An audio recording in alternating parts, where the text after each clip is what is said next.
চাঞ্চল্যকর তথ্য, মুম্বাইয়ের তাজ হোটেলে আবারও বড়সড় বিস্ফোরণের হুমকি। 26/11 সেই স্মৃতি একেবারে আবারও মনে করে দেবে সকলকে। একের পর এক হুমকিতে ফের আতঙ্ক ছড়ালো মুম্বাইতে। একেবারে বিগ ব্রেকিং হুমকিতে বলা হচ্ছে, সংসদ হামলায় দোষী সাব্যস্ত আফজাল গুরুর সঙ্গে ন্যায্য আচরণ হয়নি, সেই অন্যায়ের বদলা নিতেই এই হামলা হবে।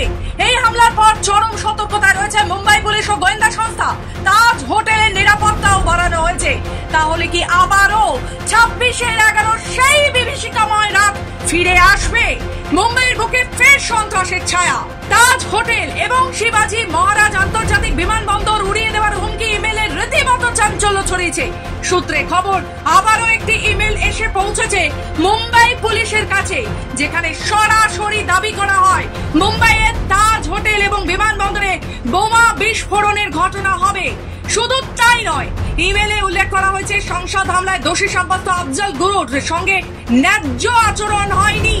এই অন্যায়ের বদলা নিতেই হবে এই হামলা। সতর্ক প্রশাসন আর এক মুহূর্ত দেরি করেনি। তাজ হোটেল, বিমানবন্দর সহ একাধিক হাই প্রোফাইল এলাকায় তৎক্ষণাৎ কড়া নিরাপত্তা মোতায়েন করা হয়েছে। অপারেশন সিঁদুরের পর থেকে মুম্বাইয়ের নিরাপত্তা ব্যবস্থা ছিল একেবারে চরম সতর্কতায়।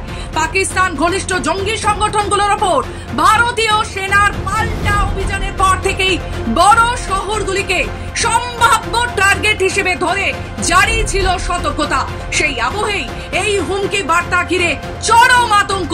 26/11 স্মৃতি এখনো মুছে যায়নি মুম্বাইবাসী তথা বিশ্ববাসীর মন থেকে। আর সেই ভয় জাগিয়ে কি ফের আতঙ্ক ছড়ানোর চেষ্টা? পুলিশ বলছে কোনো সম্ভাবনাকেই উড়িয়ে দিচ্ছে না তারা। তদন্ত চলছে সর্বোচ্চ অগ্রাধিকার দিয়ে। ব্যুরো রিপোর্ট, খবর বাংলা।